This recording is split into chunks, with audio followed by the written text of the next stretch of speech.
So ಅವತ್ತೆಲ್ಲ dates ಹೇಗೆ ತಗೋತಾ ಇದ್ರಿ? ಎಲ್ಲ ಅದೇ ಹೇಳ್ದೆ ನಿಮಗೆ, ಎಲ್ಲ ಪಿಕ್ಚರ್ ಮಾಡಿದ್ದು ಪತ್ರಕರ್ತರ ಪಾರ್ಟ್ನರ್ಶಿಪ್ಪಲ್ಲೇ ಮಾಡಿದ್ದು. ನಾವು ಒಂಚೂರು ದುಡ್ಡು ಹಾಕೋತಾ ಇದ್ವಿ, ಹೋಗ್ಬಿಟ್ಟು ಫೈನಾನ್ಸ್ ತೊಗೋತಾ ಇದ್ವಿ. ಅವತ್ತಿನ ಕಾಲಕ್ಕೆ ಎಷ್ಟಿತ್ತು ಸರ್ ಸಿನಿಮಾ ಮಾಡೋದಂದ್ರೆ? ನಿಮ್ಗೆ ಒಂದು 12-13 ಲಕ್ಷ ರೂಪಾಯಿ ಫಸ್ಟ್ ಕಾಪಿ ಬಂದ್ಬಿಡ್ತಾ ಇತ್ತು. ಇದು ನೀವು ಹೇಳೋದು 92 ಅಷ್ಟೇ. 10-12 ಹೌದು ಲಕ್ಷ ಹೌದು ಫಸ್ಟ್ ಕಾಪಿ ಬರೋದು. ಅದಾದ್ಮೇಲೆ ನೆಕ್ಸ್ಟ್ ಏನೇನಾಗುತ್ತೆ ಸರ್? ಆದಮೇಲೆ ಪಿಕ್ಚರ್ ರಿಲೀಸ್ ಮಾಡೋಕ್ಕೆ ಒಬ್ಬರು ಯಾರೋ ಬೇಕಾಗಿತ್ತು, ಮಾಣಿಕ್ ಚಂದ್ ಅಂತೇಳಿ ಆ ಪಿಕ್ಚರ್ ಫೈನಾನ್ಸ್ ಮಾಡೋರು ನಮಗೆ. ಡಿಸ್ಟ್ರಿಬ್ಯೂಟ್ರು ಸಾಗರ್ ವ್ಯವಸ್ಥೆ ಹೇಳ್ತೀರಾ? ಈಗ ಪ್ರಾಡಕ್ಟ್ ರೆಡಿ ಆಗೋವರೆಗೂ ಅದು ಅರ್ಥ ಆಯಿತು, ಫಸ್ಟ್ ಕಾಪಿ ಪ್ರಾಡಕ್ಟ್ ರೆಡಿ ಆಗೋವರೆಗೂ ನಮ್ಮ ಕೈಲಿ ಇರ್ತದೆ. ಅಂದರೆ ನಾವು ಹೇಳ್ದಂಗೆ ಟೆಕ್ನಿಷಿಯನ್ಸು ಕೇಳ್ತಾರೆ, ಆರ್ಟಿಸ್ಟು ಕೇಳ್ತಾರೆ, ದುಡ್ಡು ಕೊಟ್ಟರೆ ಬಂದು ಕೆಲಸ ಮಾಡಿಕೊಟ್ಟು ಹೋಗ್ತಾರೆ. ಸರಿ. ಫಸ್ಟ್ ಕಾಪಿ ಬಂದಾದ್ಮೇಲೆ ಅದು ವಿತರಣೆ ಮಾಡೋದು ಬಂದು ಡಿಸ್ಟ್ರಿಬ್ಯೂಟ್ರದ್ದು ಇರುತ್ತೆ. ಡಿಸ್ಟ್ರಿಬ್ಯೂಟ್ರು ಮತ್ತು ಡಿಸ್ಟ್ರಿಬ್ಯೂಟ್ರು ಯಾರ ಹತ್ರಕ್ಕೆ ಹೋಗ್ತಾರೆ? ಎಕ್ಸಿಬ್ಯೂಟರ್ ಹತ್ರ ಹೋಗ್ತಾರೆ. ಡಿಸ್ಟ್ರಿಬ್ಯೂಷನ್ ಅಂತಂದರೆ ಇವರು ಥಿಯೇಟ್ರನ್ನ ಹಿಡಿದು ರಿಲೀಸ್ ಮಾಡೋವಂಥದ್ದು. ಎಕ್ಸಿಬ್ಯೂಟ್ರು ಅಂತಂದರೆ ಯಾರು ಅಂದರೆ ಥಿಯೇಟ್ರ್ ಓನರ್ಸ್ಗಳು. ಥಿಯೇಟ್ರ್ ಓನರ್ಸ್ ಇರ್ತಾರಲ್ಲ, ಅವರು ಎಕ್ಸಿಬ್ಯೂಟ್ರ್. ಅವರು ಡಿಸ್ಟ್ರಿಬ್ಯೂಟ್ರ್ ಏನು ಮಾಡ್ತಾರೆ? ಮಂಡ್ಯ ಗಾಯತ್ರಿ ಟಾಕೀಸ್ಗೆ, ಮಂಡ್ಯ ಸಂಜಯ್ ಟಾಕೀಸ್ಗೆ, ವುಡ್ಲ್ಯಾಂಡ್ಸ್ ಟಾಕೀಸ್ಗೆ, ಸುಧಾ ಟಾಕೀಸ್ಗೆ ಎಲ್ಲ ಫೋನ್ ಮಾಡಿಬಿಟ್ಟು ನಮ್ಮದೊಂದು ಸಿನಿಮಾ ಬರ್ತಾ ಇದೆಯಪ್ಪ, ಅಂಬರೀಷ್ ಸಿನಿಮಾ, ನನಗೆ ಎಲ್ಲ ಥಿಯೇಟ್ರ್ ಬ್ಲಾಕ್ ಮಾಡಿ ಫೆಬ್ರವರಿ 8ನೇ ತಾರೀಕು ಅಂತೇಳಿ ಎಲ್ಲ ಬ್ಲಾಕ್ ಮಾಡ್ತಾರೆ ಡಿಸ್ಟ್ರಿಬ್ಯೂಟ್ರು. ಫಸ್ಟ್ ಈ ಡಿಸ್ಟ್ರಿಬ್ಯೂಟ್ರಿಗೂ ಮತ್ತು ಎಕ್ಸಿಬ್ಯೂಟ್ರಿಗೂ ಮಧ್ಯ ಕನೆಕ್ಷನ್ ಹೆಂಗಾಗುತ್ತೆ ಸರ್? ಥಿಯೇಟ್ರ್ ಓನರ್ಗೆ ಸಿನಿಮಾ ಕೊಡೋದೇ ಇವರು ಡಿಸ್ಟ್ರಿಬ್ಯೂಟ್ರು. ಈಗ ಡೈರೆಕ್ಟಾಗಿ ಪ್ರೊಡ್ಯೂಸರು ನಾನು ಎಕ್ಸಿಬ್ಯೂಟರ್ ಹತ್ರ ಹೋಗ್ತೀನಿ ಅಂತ ವ್ಯವಸ್ಥೆ ನಿಮ್ಗೆ ಅಲ್ಲಿ ವರ್ಕ್ ಆಗಲ್ಲ. ಯಾಕೆ ಗೊತ್ತಾ? ಒಂದು ಸಿನಿಮಾ ಯಾವುದೋ ಕೊಡ್ಬೋದು ಡೈರೆಕ್ಟಾಗಿ ಪ್ರೊಡ್ಯೂಸರು. ಬಟ್ ರೆಗ್ಯುಲರಾಗಿ ಕೊಡೋದು ಯಾರು? ಬಿಸ್ನೆಸ್ ನಿಮಗೆ ಡಿಸ್ಟ್ರಿಬ್ಯೂಟ್ರ್ ಕೊಡೋದು ವಾಲ್ಯೂಮ್. ಹೌದು ಅಲ್ವಾ? ಮತ್ತು ಒಬ್ಬ ಡಿಸ್ಟ್ರಿಬ್ಯೂಟ್ರ್ ಇದ್ದರೆ ಈಗ ಪಿ ಆರ್ ಹತ್ರ ಹೋಯಿತು ಅಂದರೆ ಪಿ ಆರ್ಗೆ ಯಾರು ಅಂತ ಎಲ್ಲ ಗೊತ್ತಿರುತ್ತೆ. ಯಾವ ಚಾನಲ್ಸ್ ಯಾರು ಹೆಡ್ ಇದ್ದಾರೆ, ಯಾರು FM ಇದ್ದಾರೆ, ಯಾವ ಪೇಪರ್ ಈಸಿ ಆಗುತ್ತೆ. ನೀವೇ ಪ್ರೊಡ್ಯೂಸರೇ ಪೇಪರ್ ಆಫೀಸ್ಗೆ ಹೋಗ್ಬಿಟ್ಟು ಅಥವಾ TV ಆಫೀಸ್ಗೆ ಹೋಗಬೇಕು ಅಂತಂದರೆ ಪ್ರೊಸೆಸ್ ಸಿಕ್ಕಾಪಟ್ಟೆ ಇರುತ್ತೆ. ಟೈಮ್ ಆಫೀಸಲ್ಲಿ ಬಿಡಲ್ಲ. ಮೇಲ್ಗಡೆ ಹೇಳ್ತಾರೆ ರಶ್ಮಿ ಅವ್ರು ಭೇಟಿ ಮಾಡಬೇಕು ಅಂತ ಹೇಳ್ತಾರೆ. ಫಾರ್ ಎಕ್ಸಾಂಪಲ್, ಯಾರೋ ಹೊಸ ಪ್ರೊಡ್ಯೂಸರ್, ರಶ್ಮಿ ಅವ್ರಿಗೆ ಯಾರು ಅಂತ ಪ್ರೊಡ್ಯೂಸರ್ ಗೊತ್ತಿಲ್ಲ. ಸರಿ, ಅದೇ ಹೇಳ್ಬಿಟ್ಟು ಕಳಿಸಮ್ಮ, ಬಿಸಿ ಇದ್ದೀನಿ ಅಂತ ಹೇಳಿ ಕಳಿಸ್ಬಿಡ್ತಾರೆ. ಸೊ ಕಮ್ಯುನಿಕೇಷನೇ ಇರಲ್ಲ.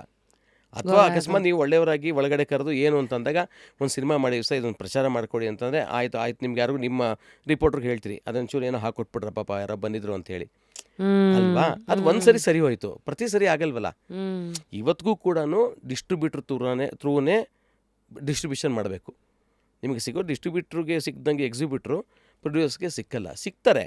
ಬಟ್ ಅದಕ್ಕೊಂದು ವ್ಯವಸ್ಥೆ ಅಂತ ಇರ್ತಲ್ಲ, ಆ ವ್ಯವಸ್ಥೆ ಮುಖಾಂತರನೇ ಹೋಗಬೇಕು ಅಲ್ವಾ? ಹಾಗಾಗಿ ಡಿಸ್ಟ್ರಿಬ್ಯೂಟರ್ ಯಾಕೆ ಬೇಕು ಅದು ಅರ್ಥ ಆಯಿತು. ಎಸ್. ಸೊ ಪ್ರೊಡ್ಯೂಸರು, ಡಿಸ್ಟ್ರಿಬ್ಯೂಟರು, ಎಕ್ಸಿಬ್ಯೂಟರು, ಆಮೇಲೆ ಆಡಿಯನ್ಸು. ಎಸ್ ಹೌದು. ಇದ್ರ ಮಧ್ಯದಲ್ಲಿ ನಮ್ಮದು PRO ಕೆಲಸ. ಆಡಿಯನ್ಸ್ ಬರಬೇಕಾದ್ರೆ ಪ್ರಚಾರ ಬೇಕೇ ಬೇಕು, ಪತ್ರಿಕಾಗೋಷ್ಠಿ ಆಗಬೇಕು, ಈಗಿನ ಥರ ಈವೆಂಟ್ಸ್ ಆಗಬೇಕು ಅಲ್ವಾ? ಇವಾಗ ಪ್ರಚಾರಕ್ಕೆ ಸಿಕ್ಕಾಪಟ್ಟೆ ಮಾರ್ಗಗಳಿದೆ ಬಿಡಿ, ತುಂಬ ಇದೆ.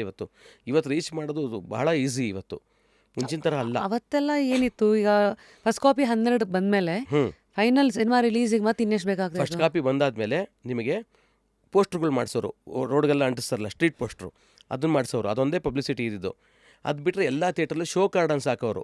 ಇವಾಗ ಕಮ್ಮಿ ಆಗೋಗಿದೆ, ಅದಿಲ್ಲ ಈಗ ಅದು ಶೋ ಕಾರ್ಡ್ ಬದಲು ಈಗ ಸ್ಟ್ಯಾಂಡೀಸ್ ಆಗಿ ಪರಿವರ್ತನೆ ಆಗಿದೆ. ಈಗ ಸ್ಟ್ಯಾಂಡೀಸ್ ಥರ ಇರ್ತಾರಲ್ಲ, ಅದು ಶೋ ಕಾರ್ಡ್ ಅಂದರೆ ಎಲ್ಲ ಥಿಯೇಟ್ರಲ್ಲೂ ನಿಮ್ಗೆ 2 ತಿಂಗಳು 3 ತಿಂಗಳು ಮುಂಚೆ ಹಾಕೋರು, ನೆಕ್ಸ್ಟ್ ಯಾವ್ದು ಬರುತ್ತೆ ಅಂಥೇಳಿ. ಆಯಿತಾ? ಒಂದು 8-10 ಶೋ ಕಾರ್ಡ್ಗಳು ಹಾಕೋರು. ಆಮೇಲೆ ಸ್ಲೈಡ್ಸ್ ಅಂತ ಬರ್ತಾಯಿತ್ತು, ನೀವು ಕೇಳಿದ್ರೆ ಅದನ್ನು? ಸ್ಲೈಡ್ಸ್ ಅಂತೇಳಿ. ಸ್ಲೈಡ್ಸು ಅಂತ ಅಲ್ಲ, ನಿಮಗೆ ಸಿನಿಮಾ ಶುರು ಆಗಿ ಮುಂಚೆ ಈಗ ಈಗ ಸೈಡ್ ರೀಲ್ ಬರ್ತಲ್ವಾ, ಅದೇನು ಮಾಡೋರು, ಒಂದು ಗಾಜಿನ ಗ್ಲಾಸು, ಈ ಕಡೆ ಗಾಜಿನ ಗ್ಲಾಸು, ಮಧ್ಯದಲ್ಲಿ ಒಂದು ಡಿಸೈನ್ ಮಾಡಿಬಿಟ್ಟು ಅದಕ್ಕೆ ಸುತ್ತಲೂ ಪೇಸ್ಟ್ ಹಾಕ್ಬಿಡೋರು, ಅಣಿಸ್ಬಿಟ್ಟು ಅದು ಡಿಸೈನೇ ಅದು. ಮೇಲ್ಗಡೆ ಡೇಟ್ ಹಾಕೋರು, ಫೆಬ್ರವರಿ 24 ಅಂತೇಳಿ. ಆ ಕ್ಯಾಮ್ರಾ ಹಿಂಗೆ ಇಟ್ಬಿಡೋರು, ಹಿಂಗೆ ಅದು ಅಲ್ಲಿ ಥಿಯೇಟ್ರ್ ದೊಡ್ಡದಾಗಿ ಡಿಸ್ಪ್ಲೇ ಆಗೋದು. ಒಲೆ ಹುಡುಗರೆ ಫೆಬ್ರವರಿ 28ಗೆ ಬರುತ್ತೆ ಅಂತ. ಅದೇ ಪಬ್ಲಿಸಿಟಿ, ಬೇರೆ ಇಲ್ಲ ಅಲ್ಲಿ. ಎಷ್ಟು ದೂರ ಬಂದಿದೆ. ಹೌದು, ಬೇರೆ ವ್ಯವಸ್ಥೆನೇ ಇಲ್ಲ. ಇವಾಗಿನ ಥರ ಇಂಟರ್ವ್ಯೂ ಇಲ್ಲ. ಇವಾಗ ನಂಗೆ ಇಂಟರ್ವ್ಯೂ ಮಾಡ್ತಾ ಈ ಥರದ ವ್ಯವಸ್ಥೆನೇ ಇರಲಿಲ್ಲ ಅಲ್ವಾ? ಆಕಾಶವಾಣಿ ಇತ್ತು, ಆಕಾಶವಾಣಿಲಿ ಅವಾಗ ಸಾಂಗ್ಗಳು ಪ್ಲೇ ಮಾಡೋರು, ಅಷ್ಟೇ ಧ್ವನಿ ಮಾಧ್ಯಮ ಮಾಡೋರು. ಅಲ್ಲಿ ಕಮರ್ಷಿಯಲ್ಸ್ ಏನಾರು ಕೊಟ್ಟಾಗ ಅಲ್ಲಿ ಅನೌನ್ಸ್ಮೆಂಟ್ ಇರ್ತಾಯಿತ್ತು, ಇದೇ 28ರಂದು ರಾಜ್ಯಾದ್ಯಂತ ಬಿಡುಗಡೆ, ಈ ಥರ ಇರ್ತಾಯಿತ್ತು. ಅದೊಂದು ಪಬ್ಲಿಸಿಟಿ ಆಗ್ತಾಯಿತ್ತು. ಆ ಕಾಲನೇ ನಿಜವಾಗ್ಲೂ ಹೇಳ್ತೀನಿ ಅದ್ಭುತವಾಗಿತ್ತು. ಸ್ಟ್ರೀಟ್ ಪಬ್ಲಿಸಿಟಿ ನೋಡ್ಕೊಂಡು ವಾಪಸ್ ಜನ ಬರೋರು. ಪೋಸ್ಟ್ ಅಂದ್ರೆ ಅಷ್ಟಿತ್ತು. ಈ ಪೋಸ್ಟ್ ಪೇಪರಲ್ಲಿ ಹೆಸರು ಬಂದ್ಬಿಡ್ತು, ಫೋಟೋ ಬಂತು. ಸೊ ಹೀಗೆ street poster, show card, slides ಹೌದು ಇಷ್ಟೇ ಇದ್ದಿದ್ದು. ಇಷ್ಟೇ ಇದ್ದಿದ್ದು ಮೇಡಮ್. ಇಷ್ಟೆಲ್ಲ ಖರ್ಚುಗಳು ಮಾಡ್ಕೊಂಡು ಮತ್ತೆ ಫೈನಲ್ ಇಷ್ಟಿದ್ದು ಆಮೇಲೆ ನಿಮಗೆ ಸೈಕಲ್ಲು, ಜಟ್ಕಾ ಸ್ಟ್ಯಾಂಡು ಅದೆಲ್ಲ ಹೊಡ್ಕೊಂಡು ಹೋಗ್ತಾ ಇದ್ರಲ್ಲ, ಅದು ಅನೌನ್ಸ್ಮೆಂಟ್ ಮಾಡಿ ಹೋಗ್ತಾ ಇದ್ರಲ್ಲ, ಓಹೋ. ಅದೊಂದು ಕಾಲ ಇತ್ತಲ್ಲ.